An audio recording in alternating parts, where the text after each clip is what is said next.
Welcome to my YouTube channel UPSC ज्ञान में आपका स्वागत है। जैसा कि आपको पता ही है, हमने 6 क्लास की एनसीईआरटी कंप्लीट कर ली है। जिसने नहीं देखी है वो एक बार प्लेलिस्ट में जाकर देख लीजिएगा। क्लास 6 की हमारी कंप्लीट हो चुकी है। ये हमारी 7th क्लास की पॉलिटी की एनसीईआरटी चलने वाली है, जिसका हम चैप्टर फर्स्ट पढ़ने वाले हैं। और इसी के साथ हमारी ज्योग्राफी की एनसीईआरटी भी चल रही है। चैप्टर फर्स्ट उसमें कंप्लीट हो चुका है 6 क्लास का, 7 स्टार्ट करेंगे। और एक ओल्ड हिस्ट्री की एनसीईआरटी भी चल रही है हमारी। तो आप चाहो तो मैं उसकी भी प्लेलिस्ट दे दूँगी आपको कमेंट बॉक्स में, तो आप वहाँ से देख लीजिएगा। और मैं टेलीग्राम चैनल पर इन सभी के पीडीएफ डाल दिए हैं मैंने, और उसकी हिस्ट्री ओल्ड एनसीईआरटी की प्लेलिस्ट भी मैंने कमेंट बॉक्स उसमें टेलीग्राम बॉक्स पर डाल दी है। ठीक है, चलो स्टार्ट करते हैं। पॉलिटी 7th क्लास के चैप्टर 1। अब देखिए, एक इसमें हमारे को पिक्चर्स में दिखाया हुआ है कि कांता और सुजाता दोनों घरेलू काम करने वाली हैं। वो सबसे अभी पीछे खड़ी हैं एक लाइन में, और आगे किसान है, शिक्षिका, व्यापारी, छात्र, ये सभी आगे खड़े हैं। अब वो अपनी वोट देने की बारी का इंतजार कर रही हैं। फिर कुछ देर बाद जिसके वहाँ वो काम करती हैं वो उनके पीछे लाइन में खड़े होते हैं। तो ये दोनों बात करते हुए क्या सोचती हैं, कितनी अच्छी बात है ना सुजाता कि हम सब वोट अपने देश के समान नागरिक के रूप में वोट डाल सकते हैं। जैन साहब भी हमारे साथ ही इसी लाइन में खड़े हैं। तो दूसरी बोलती है हाँ बिल्कुल, क्योंकि जैन साहब के जहाँ वो काम करती है वो उनसे भी पीछे खड़े हैं लाइन में। अब इसमें बात की गई है समानता की। तो भारत एक लोकतंत्री देश है। अब हमें कक्षा 6 की पुस्तक में हमने लोकतंत्री सरकार एवं मुख्य तत्वों के बारे में पढ़ा था, जो चैप्टर 4 में हमने पढ़ा था। जैसे लोगों की भागीदारी, संघर्षों की शांतिपूर्ण समाधान, समानता और न्याय समानता लोकतंत्र की मुख्य विशेषता है। और इसकी मुख्य विशेषता है कि इसकी कार्यप्रणाली के सभी पहलुओं को प्रभावित करती है। इस अध्याय में अब समानता के बारे में और अधिक जानेंगे। ये क्या है, लोकतंत्र के लिए आवश्यक क्यों है, और भारत में सब समान है या नहीं। हम कांता की कहानी से चर्चा को आरंभ करते हैं।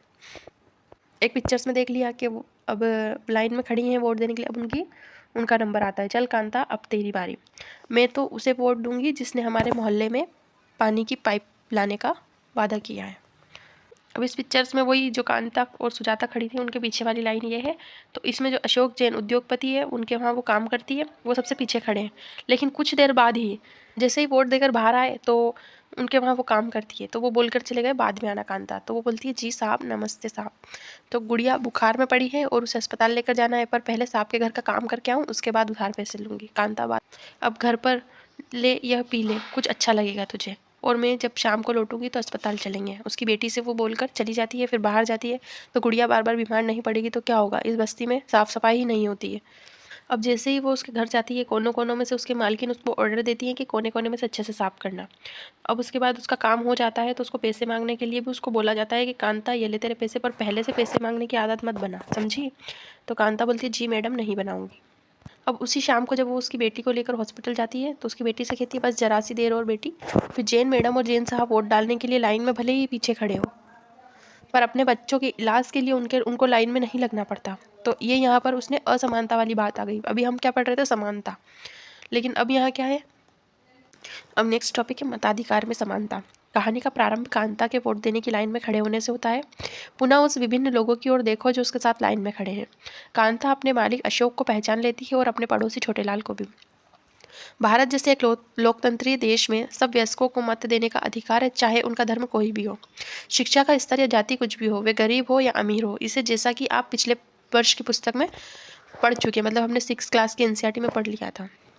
4th चैप्टर में एक बार वो देखना।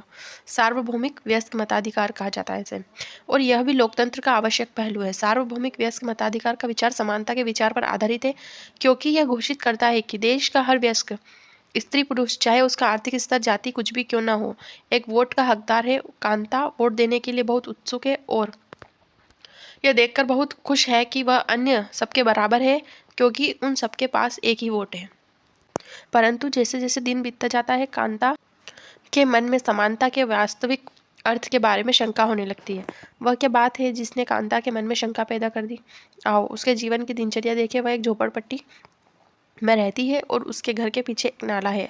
उसकी बेटी बीमार है, परंतु वह अपने काम से एक दिन भी छुट्टी नहीं ले सकती, क्योंकि उसे अपने मालिक से बच्ची को डॉक्टर के पास ले जाना है, के लिए पैसे उधार लेने थे। घरेलू काम की नौकरी उसे थका देती है। अंततः उसके दिन की समाप्ति फिर लंबी लाइन में खड़े होकर होती है। सरकारी अस्पताल के सामने लगी यह लाइन उस लाइन से भिन्न थी जिसे वह सुबह लगी थी, क्योंकि उस लाइन में खड़े अधिकांश लोग गरीब थे। जो हॉस्पिटल की लाइन थी उसमें सभी लोग जो खड़े थे वो गरीब लोग थे, लेकिन वोट देने वाली लाइन में सभी लोग खड़े थे। अब एक क्वेश्चन है यहाँ पर कि आपके विचार में समानता में शंका क्यों आई कांता के दिमाग में? इस पर आपको 3 कारण बताने हैं। अब अन्य प्रकार की और असमानताएं भी है, जैसे कांता उन बहुत से लोगों में से एक है जो भारतीय लोकतंत्र में रहते हैं और जिन्हें मताधिकार प्राप्त है, लेकिन उनका दैनिक जीवन और कार्य करने की स्थितियां समानता से बहुत दूर है। निर्धन होने के अतिरिक्त भारत के लोगों को अन्य अनेक कारणों से भी असमानता का सामना करना पड़ता है। इसका आशय हम निम्नलिखित 2 कहानियों को पढ़कर समझेंगे। ये दोनों ही वास्तविक घटनाओं पर आधारित है और भारत में होने वाली विभिन्न प्रकार की असमानताओं पर प्रकाश डालते। भारत में सामान्यतः प्रचलित असमानताओं में से एक है जातिगत व्यवस्था। यदि आप ग्रामीण भारत में रहते हैं तो जातिगत पहचान का अनुभव शायद बहुत छोटी आयु में ही हो जाता है। यदि आप भारत के शहरी क्षेत्र में रहते हैं तो शायद ये सोचेंगे कि लोग अब जात पात में विश्वास नहीं रखते, परंतु जरा एक मुख्य समाचार पत्र के वैवाहिक विज्ञापन के कॉलम को देखिए तो आप पाएंगे कि उच्च शिक्षा प्राप्त शहरी भारतीय के दिमाग में भी जाति कितनी महत्वपूर्ण है। आइए अब एक कहानी स्कूल जाने वाले एक दलित बच्चे से अनुभव के बारे में पढ़ें। दलितों के बारे में आप पहले ही पिछले वर्ष की पुस्तक में पढ़ चुके हैं। दलित एक ऐसा शब्द है जो निचली कही जाने वाली जाति के लोग स्वयं को संबोधित करने के लिए प्रयोग में लाते हैं। दलित का अर्थ होता है कुचला हुआ या टूटा हुआ, और इस शब्द का इस्तेमाल करके दलित ये संकेत करते हैं कि पहले भी उनके साथ कुछ भेदभाव होता था और आज भी हो रहा है। ओम प्रकाश वाल्मीकि 1950 से 2013 तक एक प्रसिद्ध दलित लेखक हैं। उनकी आत्मकथा जूठन में वे लिखते हैं, स्कूल में दूसरों से दूर बैठना पड़ता है, वह भी ज़मीन पर। अपने बैठने की जगह आते जाते चटाई छोटी पड़ जाती है, कभी कभी तो एकदम पीछे दरवाजे के पास बैठना पड़ता है, जहाँ से बोर्ड पर लिखे हुए अक्षर धुंधले दिखाई पड़ते हैं। कभी कभी बिना कारण पिटाई भी कर देते हैं। जब वे कक्षा 4 में थे, प्रधान अध्यापक ने ओम प्रकाश से स्कूल और खेल के मैदान में झाड़ू लगाने को कहा। वे लिखते हैं, लंबा चौड़ा मैदान मेरे वजूद से कई गुना बड़ा था, जिसे साफ करने में मेरी कमर दर्द करने लगी थी। धूल से चेहरा सिर अट गया था, मुंह के भीतर धूल घुस गई थी। मेरी कक्षा में बाकी बच्चे पढ़ रहे थे और मैं झाड़ू लगा रहा था। हेड मास्टर अपने कमरे में बैठे थे, लेकिन निगाह मुझ पर टिकी थी। पानी पीने तक की इजाज़त नहीं थी। पूरा दिन मैं झाड़ू लगाता रहा। स्कूल के कमरों की खिड़की दरवाजों से मास्टरों और लड़कों की आंखें छिपकर तमाशा देख रही थी। ओम प्रकाश से अगले 2 दिनों तक स्कूल और खेल के मैदान में झाड़ू लगवाई जा रही थी, और यह क्रम तभी रुका जब उधर से गुजरते हुए उसके पिता ने अपने बेटे को झाड़ू लगाते देखा। उसने शिक्षकों का साहसपूर्वक सामना किया और ओम प्रकाश का हाथ पकड़कर स्कूल से बाहर जाते हुए ऊंचे स्वर में सबको सुनाते हुए कहा, मास्टर हो इसलिए जा रहा हूँ, पर इतना याद रखिए मास्टर हो यही पड़ेगा, इसी मदरसे में, और यो ही नहीं, इसके बाद और भी आवेंगे पढ़ने को। दूसरी कहानी एक ऐसी घटना पर आधारित है जो भारत के एक बड़े शहर में घटी और देश के अधिकांश भागों में ऐसा होना एक सामान्य बात है। यह कहानी श्री और श्रीमती अंसारी की है, जो शहर में किराए पर एक मकान लेना चाहते थे। वे पैसे वाले थे, इसलिए किराए की कोई समस्या नहीं थी। वे मकान ढूंढने में मदद लेने एक प्रॉपर्टी डीलर के पास गए। डीलर ने उन्हें बताया कि वह कई खाली मकानों के बारे में जानता है जो किराए पर मिल सकते हैं। वे पहला मकान देखने गए। अंसारी दंपत्ति को मकान बहुत अच्छा लगा और उन्होंने मकान लेने का निर्णय कर लिया। फिर जब मकान मालकिन ने उनके नाम सुने तो वो बहाना बनाने लगी, और वो मांसाहारी लोगों को मकान नहीं दे सकती क्योंकि उस बिल्डिंग में कोई भी मांसाहारी व्यक्ति निवास नहीं करता। प्रॉपर्टी डीलर और अंसारी दंपत्ति दोनों ही यह सुनकर आश्चर्यचकित रह गए, क्योंकि पड़ोस में मछली पकाने की गंध आ रही थी उनके सामने, उन दूसरे और तीसरे मकानों में भी जो उन्हें पसंद आए थे। यही बहाना दोहराया गया। अंत में प्रॉपर्टी डीलर ने सुझाव दिया कि क्या वे अपना नाम बदलकर श्री और श्रीमती कुमार रखना चाहेंगे। अंसारी दंपत्ति ऐसा करने में इच्छुक नहीं थे, इसलिए उन्होंने कुछ और मकान देखने का निश्चय किया। अंत में लगभग 1 महीने ढूंढने के बाद उन्हें एक मकान मालकिन मिली जो उन्हें किराए पर मकान देने को तैयार थी। अब है नेक्स्ट पॉइंट, मानवीय गरिमा का मूल्य। अब तक आप समझ गए होंगे कि प्रायः कुछ लोगों के साथ असमानता का व्यवहार बस इसी कारण होता है कि उनका जन्म किस जाति, लिंग या धर्म में हुआ है, और वे उच्च वर्ग के हैं या मध्यम या निम्न वर्ग के। ओम प्रकाश वाल्मीकि और अंसारी परिवार के साथ असमानता का व्यवहार जातिगत और धर्मगत के कारण हुआ। जब लोगों के साथ असमानता का व्यवहार होता है तो उनके सम्मान में ठेस पहुंचती है। ओम प्रकाश वाल्मीकि और अंसारी दंपत्ति के साथ किए गए व्यवहार के कारण उनकी गरिमा को ठेस पहुंची। ओम प्रकाश वाल्मीकि को उनकी जाति के कारण स्कूल में झाड़ू लगवाकर शिक्षकों और छात्रों ने उनको सम्मान को बुरी तरह आहत किया। उन्हें यह महसूस कराया कि वे विद्यालय के अन्य छात्रों के समान नहीं हैं, उनसे कमतर हैं। बच्चा होने के कारण ओम प्रकाश वाल्मीकि स्वयं इस बारे में अधिक कुछ नहीं कर सके, किंतु जब उसके पिता ने अपने बेटे को झाड़ू लगाते देखा तो उन्हें असमान व्यवहार पर क्रोध आया और उन्होंने शिक्षकों के समक्ष विरोध प्रकट किया। जब लोगों ने अंसारी दंपत्ति को अपना मकान किराए पर देने से इनकार किया तब उनके सम्मान को भी ठेस पहुंची। फिर जब प्रॉपर्टी डीलर ने उन्हें नाम बदलने का सुझाव दिया तब उनके आत्मसम्मान ने उन्हें ऐसा करने से रोक दिया और उन्हें उस सुझाव को ठुकरा दिया। ओम प्रकाश और अंसारी दंपति के साथ ऐसा व्यवहार नहीं होना चाहिए था। वे उसी सम्मान और उसी गरिमा के हकदार थे जो अन्य किसी व्यक्ति को मिलती है। भारतीय लोकतंत्र में समानता। भारतीय संविधान सब व्यक्तियों को समान मानता है। इसका अर्थ है कि देश के व्यक्ति, चाहे वह पुरुष हो या स्त्री, किसी भी जाति, धर्म, शैक्षिक और आर्थिक पृष्ठभूमि से संबंध रखते हो, वह सब समान माने जाएंगे। लेकिन इसके बाद भी हम यह नहीं कह सकते कि असमानता खत्म हो गई या खत्म नहीं हुई है, लेकिन फिर भी कम से कम भारतीय संविधान में सब व्यक्तियों की समानता के सिद्धांत को मान्य किया गया है। जहाँ पहले भेदभाव और दुर्व्यवहार से लोगों की रक्षा करने के लिए कई कानून नहीं था, अब अनेक कानून लोगों के सम्मान और उनके साथ समानता के व्यवहार को सुनिश्चित करने के लिए मौजूद हैं। समानता को स्थापित करने के लिए संविधान में जो प्रावधान है उनमें से कुछ निम्नलिखित है। प्रथम, कानून की दृष्टि में हर व्यक्ति समान है। इसका तात्पर्य यह है कि हर व्यक्ति को देश के राष्ट्रपति से लेकर कांता जैसी घरेलू काम करने नौकरी वाली महिला तक सभी को एक ही जैसे कानून का पालन करना है। दूसरा, किसी भी व्यक्ति के साथ उसके धर्म, जाति, वंश, जन्म स्थान और उसकी स्त्री या पुरुष होने के आधार पर भेदभाव नहीं किया जा सकता। तीसरा, हर व्यक्ति सार्वजनिक स्थानों पर जा सकता है जिनमें खेल के मैदान, होटल, दुकानें, बाजार आदि सम्मिलित हैं। सब लोग सार्वजनिक कुओं, सड़कों और नहाने के घाटों का उपयोग कर सकते हैं। चौथा, अस्पृश्यता का उन्मूलन कर दिया गया है। शासन में संविधान द्वारा मान्य किए गए समानता के अधिकार के दो तरह को लागू किया है। पहला, कानून के द्वारा। दूसरा, सरकार की योजनाओं व कार्यक्रमों को सुविधाजनक समाजों की मदद। सुविधाहीन समाजों की मदद करके भारत में एक ऐसे कानून हैं जो व्यक्ति के समान व्यवहार प्राप्त करने के लिए अधिकार की रक्षा करते हैं। कानून के साथ साथ सरकार में उन समुदायों जिनके साथ सैकड़ों वर्षों की असमानता का व्यवहार हुआ है, उनका जीवन सुधारने के लिए अनेक कार्यक्रम और योजनाएं लागू की हैं। ये योजनाएं यह सुनिश्चित करने के लिए चलाई गई है कि जिन लोगों को अतीत में अवसर नहीं मिले, अब उन्हें अधिक अवसर प्राप्त हो। इस दिशा में सरकार द्वारा उठाया गया एक कदम है मध्याह्न भोजन की व्यवस्था। स्कूलों में जो मिलता है वो। इस कार्यक्रम में अंतर्गत सभी सरकारी प्राथमिक स्कूलों के बच्चों को दोपहर का भोजन स्कूल द्वारा दिया जाता है। यह योजना भारत में सर्वप्रथम तमिलनाडु राज्य में प्रारंभ की गई थी और 2001 में उच्चतम न्यायालय ने सभी राज्यों में इसे अपने स्कूल में 6 माह के अंदर आरंभ करने का निर्देश दिया। इस कार्यक्रम में काफ़ी सकारात्मक प्रभाव हुए। उदाहरण के लिए दोपहर का भोजन मिलने के कारण गरीब बच्चों ने अधिक संख्या में स्कूल में प्रवेश लेना और नियमित रूप से स्कूल जाना शुरू कर दिया। शिक्षक बताते हैं कि पहले बच्चे खाना खाते घर जाते थे और फिर वापस स्कूल लौटते ही नहीं थे, परंतु अब जब स्कूल में मध्याह्न भोजन मिलने लगा, उनकी उपस्थिति में सुधार आया। वे माताएं जिन्हें पहले अपना काम छोड़कर दोपहर के बच्चों को खाना खिलाने घर आना पड़ता था, अब उन्हें ऐसा नहीं करना पड़ता। इस कार्यक्रम में जातिगत पूर्वाग्रहों को कम करने में भी सहायता मिली है, क्योंकि स्कूल में सभी जातियों के बच्चे साथ साथ भोजन करते हैं और कुछ स्थानों पर जो भोजन पकाने के लिए दलित महिलाओं का काम रखा जाता है। मध्याह्न भोजन कार्यक्रम में निर्धन विद्यार्थियों की भूख मिटाने की सहायता की है, जो प्रायः खाली पेट स्कूल आते हैं और इस कारण पढ़ाई पर ध्यान केंद्रित नहीं कर पाते थे।